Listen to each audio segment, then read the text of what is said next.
These are the biggest news stories in Nigeria you probably missed in the last 24 hours. Here's the rundown in under 5 minutes.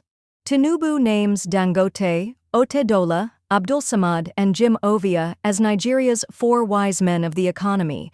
Report says they'll serve as strategic advisors to guide reforms and boost investor confidence. Russia to host Nigeria in a historic first diplomatic summit. The two countries will meet in Moscow to discuss trade, defense, and long-term strategic partnerships.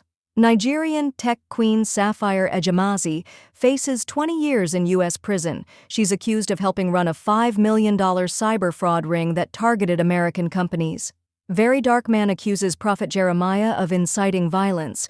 He claims the prophet went live on Facebook and told Christians to attack him. Dangote names the main road to his new refinery after President Tinubu, a symbolic move as the plant begins full commercial operations. Experts say Nigeria isn't ready for computer-based WAAC and NICO exams.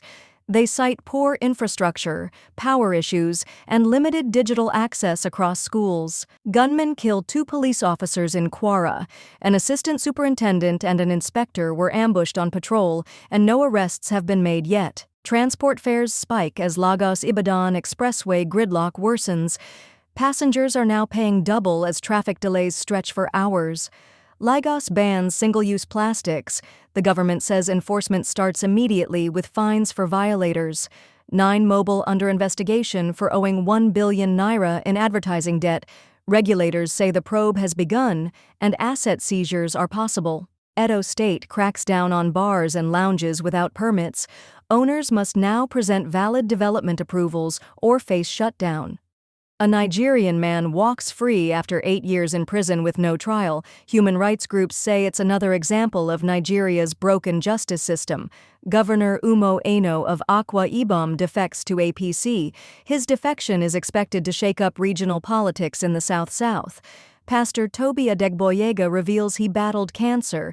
After successful surgery, he donates £100,000 to health charities and awareness campaigns. Minister Umahi tells Tinubu, "Ignore the critics and give us more money." He insists that major infrastructure projects are stalling due to lack of funding. Nigerian Air Force hits terrorist convoy in Borno. Jets destroyed gun trucks and neutralized insurgents during a forest operation. Abuja disco workers threaten mass blackouts. Internal disputes may soon cut power to several northern states if unresolved. Mokwa residents mark Eid after devastating floods. Dozens are displaced, and locals are calling for urgent government relief. President Tinubu promises economic rebound in his Salah message. He urges Nigerians to keep faith and pray for frontline soldiers. Unizik student dies after jumping from hostel building. Witnesses say he had consumed unknown substances before leaping from the 3rd floor.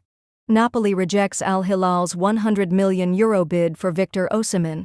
The Italian club says the Nigerian star isn't for sale. Bloody massacre in Benue leaves dozens dead.